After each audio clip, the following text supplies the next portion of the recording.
welcome back to Let's Talk Football. We are here with former BYU center Connor Pay. Thanks for being here. Thank you for having me on. Also, I really like your podcast 2 Point Conversion. It's really good. Thank you. I appreciate that. I'm surprised you take the time to listen, honestly. That's really impressive actually. Um, so yeah, I listen to it because it's like, you talk about football, so it draws me in, and I like how you relate it to how you relate football to the gospel, so it's really good. Well, there's a lot of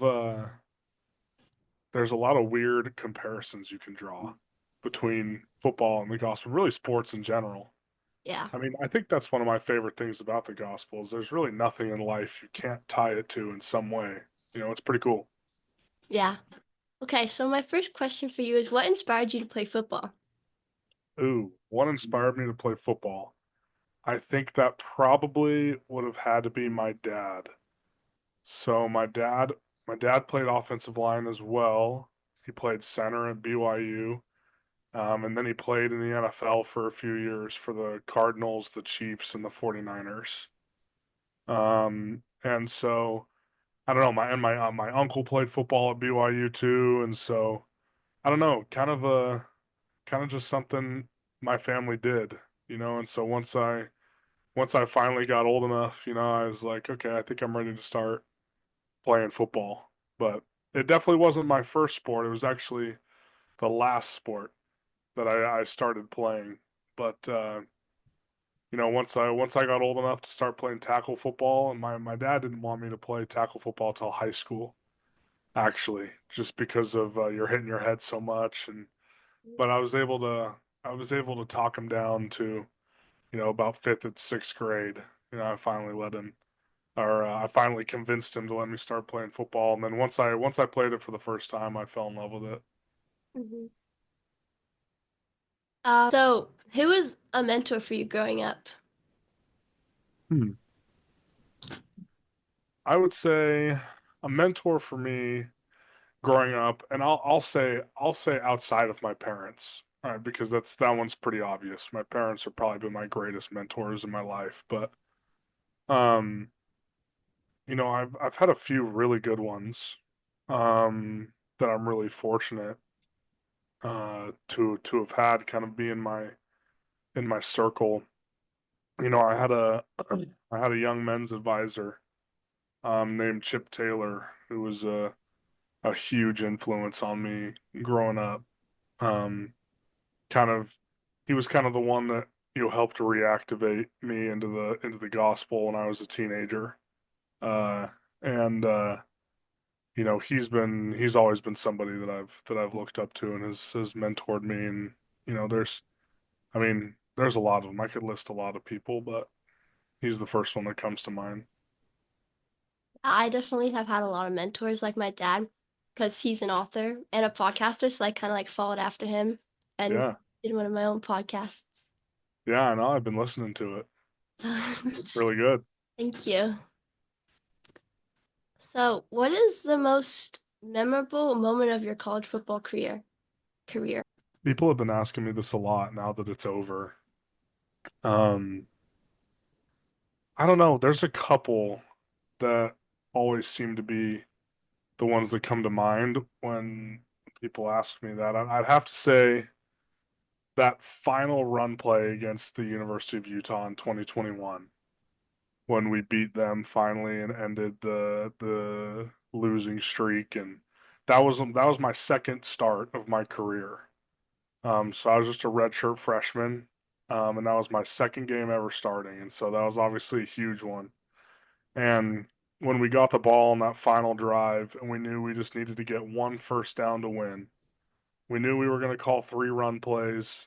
We knew they were going to stack the box, and they were going to try to stop the run, and we just bam, bam, bam, ran it right up the gut. And when Tyler broke loose and got that last first down, it just how excited we all were that we knew we had won the game and had finally won the rivalry again. And that was my first like really memorable moment as a college football player, I think. Yeah. those Utah BYU Utah games are always really memorable. Like the one this year was really Yeah. and Yes, exactly. mhm. As I'm still upset that I wasn't able to play in it, but Oh yeah, that was a bummer. um it was a blast. So speaking of kind of like your injury, like how hard was it to like come back from breaking your foot? Um, honestly, thankfully, this injury, um, because of the type of break I had in my foot, they were able to put a screw in it, and I'd had this exact operation done before in high school on my other foot, so I knew what the recovery process was like, and I was prepared for it. Honestly, um, that part wasn't that hard. The actually physically getting ready to return to the field again, that part wasn't terrible because we had a great strength staff and training staff that helped find ways to keep me in shape, even when I wasn't able to be weight bearing on that foot. There was a lot of unique things we did in the pool and on a bike and stuff where they just kicked my butt to keep me in shape. Um, the hardest part about it, though, for sure, was just not being able to be on the field with my teammates because I mean, this is my fourth year as a starter, and so and I had never been injured before. And so it had been a long time since I hadn't taken the field when the offense was out there. And so that first game, I think it was Arizona. I want to say it was the first game that I was hurt, kind of in the pregame, I was kind of feeling it a little bit. I was like, there was almost some tears a little bit because I was just so sad that I wasn't able to be out there with my teammates, kind of just having some feelings of letting your teammates down a little bit. That was the hardest part about it. It was much more of a mental battle than it was a physical one. Hmm. Yeah, even sometimes like when I'm not injured, I'm playing my sports. Like it's kind of hard for me to sit on the sideline when I'm not like playing, like in basketball or soccer. It's like really hard for me just to watch when I really just want to go out there and help them. I know, exactly. So like kind of leads to my next question. So I like play soccer, basketball, and I run cross country. So what advice do you have for me as a teen athlete? I would say don't listen to anyone who's trying to force you to specialize. All right, that's one of the things that I am annoyed by the most, is when coaches or other people tell kids that they have to focus on one sport if they want to be good at it, and that just isn't the case. There's so much you can learn from all the different sports that you're doing, and I know it can be a grind sometimes, and it can be a lot because it seems like you just go from one sport to the next and you never have a break. But that's kind of part of the life we chose, right? Like it's nobody's forcing us to do this. To be athletes and to play. We do it because we enjoy it, but there's also a lot of great things you can learn from it. And I did football, basketball, and baseball all through high school. And so I kind of went from one season to the next to the next. Mhm. And I think playing basketball made me a better football player, and playing baseball made me a better football player. Ultimately, when I decided to go that route, um, and so that would be my advice: is enjoy every sport that you want to enjoy. All right, and don't let someone try to force you to specialize. Go enjoy everything that you can. Okay, so how do you man how can I manage all the stress of playing so many sports? Um, you know, that can be hard sometimes, especially when there's more than one. All right, and then on top of it, you have school. All right, and I think there's a phrase that my O-line coach, Coach Woods, uses, and I'm sure it's an old phrase where he just says, "How you do anything is how you do everything." And sometimes being forced into that really busy schedule and it kind of forces you to learn how to balance things, right? And you want to be dedicated and giving the best you can to everything that you're doing, and that sometimes making yourself that busy can be a really good thing. It kind of forces you to focus on what's most important at the moment. You can become really productive all the time, where it's like you don't. I don't have time to just sit here all day and waste away the hours, right? I gotta be doing homework. Then I gotta go work on this thing. Gotta go work on this thing, you know. And it's I think my advice there would just be you have to kind of fall in love with the crappy aspects of kind of the grind of sports and school, all right, and all those things because it's I don't think anyone particularly enjoys studying for hours, all right, or having to do conditioning or other things like that, but we really enjoy when we're able to give a great presentation because we studied so much on the topic or we're able to go and play all 4 quarters with a bunch of energy because of how well we conditioned, you know. And so just think with the end in mind, right? And when things are getting hard and you're having a hard time balancing everything, just think, okay, what's most important right now? You know, and I think that's one of the great things that sports does, and school does the same thing. It kind of teaches you how to prioritize. Or it's like, okay, what's most important right now? Let's tackle that first. Then we can move on to the next thing. All right. So just take it one step at a time. Okay. Um, so for you being like a student athlete, is it like hard to manage everything, or is it, or do you do a pretty good job? I don't. I for me personally, I didn't feel like it was. But I also I think I feel that way because I was a missionary, Mhm. and I was a lot busier as a missionary than I ever was as a student athlete. You know, and it's I had a lot less free time in the mission field than I did, you know, playing college football. And so when you do that for 2 years, you learn how to prioritize your time. And so it was really easy to kind of block off my life into different sections where it's like, okay, this is my hours. I'm at class. I have this many hours to study. Okay, I'm at football from this time to this time. Okay, I go home. I have another chunk where I can study a little bit.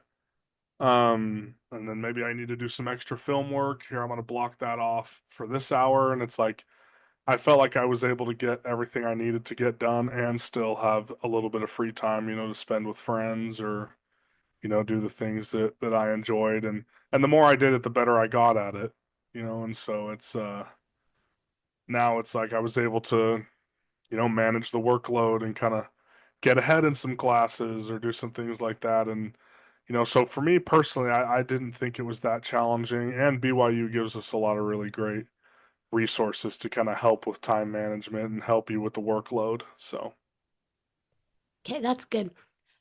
So a lot of young athletes deciding have a hard time deciding about going on a mission. So like, what's your advice for them? um, for me personally, and I know everybody doesn't feel this way, I'm pretty gung ho about missions. I think that every young man and young women should at least try it. And I think there's I can't think of a single good thing in my life right now that hasn't come as a result in some way or some form of something I learned in the mission field. And just know that, you know, sports are going to be there when you get back. You know, it's not like it's the end all be all or it's like your career's over if you serve a mission. That just isn't the case for the vast majority of athletes unless you're, you know, unless you're going somewhere where there's, you know, maybe it's not as a big of a program or something. Most of us aren't going to be starting our freshman years anyways. All right, you're going to be on the bench developing either way, you know, and so you might as well go and serve the Lord for 2 years and then come back and then develop again. And I've never once have I regretted serving a mission. And but I know that it's a personal decision for everybody, you know, and I do understand how difficult missions are and that it's sometimes it's not for everybody. Everyone has different strengths and weaknesses, right? And I'll always be an advocate for serving a mission. So did serving a mission like help you like in like your football career? 100%. 100%. I think you know, just above all else, the discipline that you have to learn as a missionary is so helpful for when you get home and you're playing sports because at the end of the day, people talk a lot about motivation, but motivation comes and goes. It's the people who are most disciplined who are going to be the most successful. Anybody can get up and do what they want to do and train hard and do it to be a great player when they're feeling good. That's not difficult. But it's on the days when you don't feel good and you don't want to train, you don't want to do those things, but you say, you know what? No, this is who I am. I'm going to go do it. That's what separates you from everybody else. And a mission teaches you that. There's going to be days where it's like, man, I do not want to go out and talk to these people on the street. Like, man, I do not want to go knock on doors and have people yell at me and throw me off their porch and do all these things. Um, I'm not saying that happens all the time, but where I was, it happened a good amount. But um, but that discipline that you have to learn, they're like, look, there's going to be some things you don't enjoy doing that are required for you to be successful. I think that's an invaluable lesson just for life in general. And it absolutely helped me in my football career because I needed to go study extra film this week. It's like, man, I want to go home. I just finished practice. It's 8 o'clock at night. It's like, no, there's some things you need to do and I went up and I did it. And I felt like I approached my whole career at BYU that way, where it's like, you know what? I may not be the biggest, the strongest, or the fastest, but I promise you that no one's going to work harder than me or out prepare me. And I feel like that discipline, that to do things that are necessary even when I don't want to do it, that's an attribute that I learned in the mission field. Okay, so so going on a mission kind of prepared you for going to college and like playing football. Oh, 100%. So what does preparing for the NFL draft look like? Because I know you've been like preparing for it. So what does it look like to do that? Yeah, so I'm in Atlanta, Georgia, at a place called Velocity Athlete Development. It's me and like 14 other O&D linemen who are here. This facility that I'm training at. There's a bunch of facilities all over the country that guys train at, but this one kind of specializes in offense and defensive linemen. And it's a lot of training. Like I'm there from about 7:30 to 4 every day, just training and recovering. And so and interestingly enough, a lot of it has to do with just doing well. It's what's called the combine, the NFL combine or pro day. And that's kind of where you run like a 40-yard dash and they time you. You do a bench press to see how many you can do. You do some different running drills and they see how fast you are. And so a lot of it is preparing for those specific drills because that's what NFL scouts are going to kind of use to gauge your athleticism a little bit. And so each day we kind of go through and work on a different one of those. But we have our first session for a couple hours at 8 o'clock in the morning for it's typically running. Then we'll recover and do some mental stuff, some watching some film, whiteboard stuff, drawing up plays, learning defenses better, and just kind of we have a guy here who kind of just teaches us basic like interview skills because we're going to be getting interviewed by a lot of teams. And so we work on that, and then we'll come back in the afternoon for our afternoon session, which is typically our lift for a couple hours. Then we'll do recovery and all that stuff. And obviously, mixed into that is all the eating, recovering, protein shakes, all that stuff. And they have a bunch of recovery tools here, like a cold tub and a sauna and some compression boots and things like that. A physical therapist that's here. And so that's basically what you're doing all day, every day, And so we're about halfway through it now. It's an 8-week program, and we just finished week 4. So starting up week 5 this next week, we're on the back half. It's kind of crazy how fast time's gone, but yeah, that's kind of what it looks like. That sounds kind of exhausting. It is. It's a grind for sure. For sure. It's not for the faint of heart. Yeah. So like centers and linemen don't get a lot of attention. What should people like know about the position you play? What a great question. I guess I'll say it this way. I'll plug my boys a little bit where I say if there's just someone just absolutely wide open, unblocked, and it's a sack, the majority of the time it is not the offensive line's fault.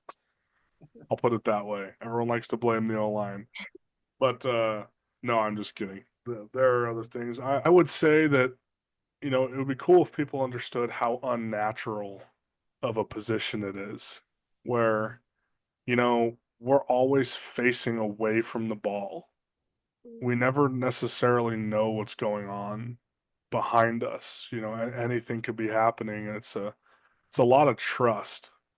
Um, and I would say too that it's like you typically have to block somebody who's a better athlete than you, who's running forwards when we have to go backwards and we have to stop them.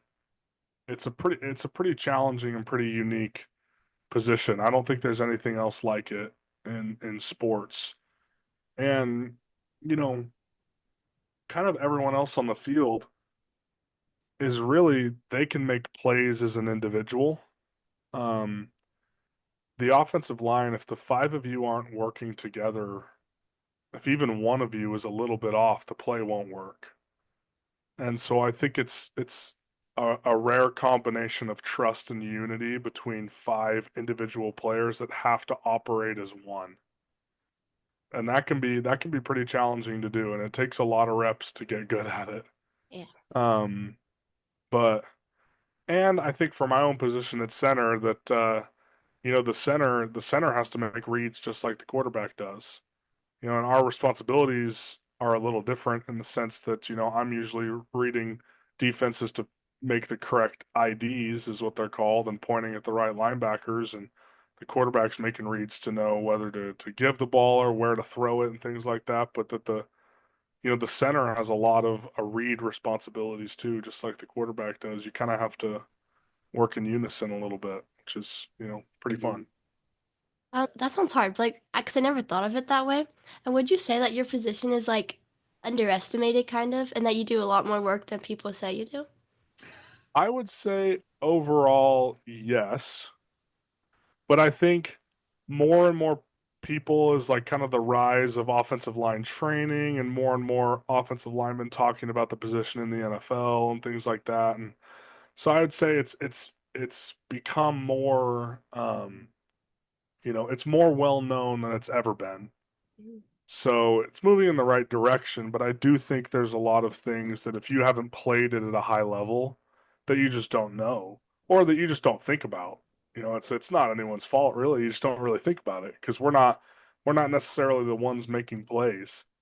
Yeah. And it's really easy to see a quarterback make a great throw or a running back make a great run, and it's easy to say, man, look how good they're doing, but it's kind of hard to watch on TV and see if the O line is doing good or not. It's just hard to tell. We're not really in the spotlight, which is totally fine. I think it's getting more and more recognition all the time, which is cool. Mhm. So you're talking about how like how you have to like kind of like have trust with your with other people on the line. How do you develop that trust and unity with them? Reps, repetitions, and that's one of the reasons why we practice so much in the summertime before fall camp even begins. We have spring ball, we have a bunch of player run practices all summer long before we start, the official fall camp in August. And I mean, fall camp is just 28 practices, just all month long, all the way up to where you play that first game because you need that many practices and that many reps to develop that trust. And and a lot of it honestly is developed in the off season too. Just studying the playbook, knowing it better, working on techniques. And so when someone really knows the playbook and really knows their responsibilities, it's pretty easy to be confident in them when you get out on the field and actual practice. Like, oh, I know we've studied together all off season long. I know he knows what he's doing. And so but no, I think it's definitely time spent together for sure. Whether it's on the field stuff, off the field, in the playbook, studying together, whatever. It's just time spent together is a huge deal for offensive linemen. Yeah, I've kind of seen that with one of my friends who we do like we do like a lot of things together, and so like when we were all like on the field or on the court, we kind of like just like work together really well. Yeah, that's a great example. Hmm. Okay, I think that's all my questions. So thank you for being a part of Let's Talk Football, and I really enjoyed having you on. Yeah, no problem. Thanks for letting me be a guest. It was my honor.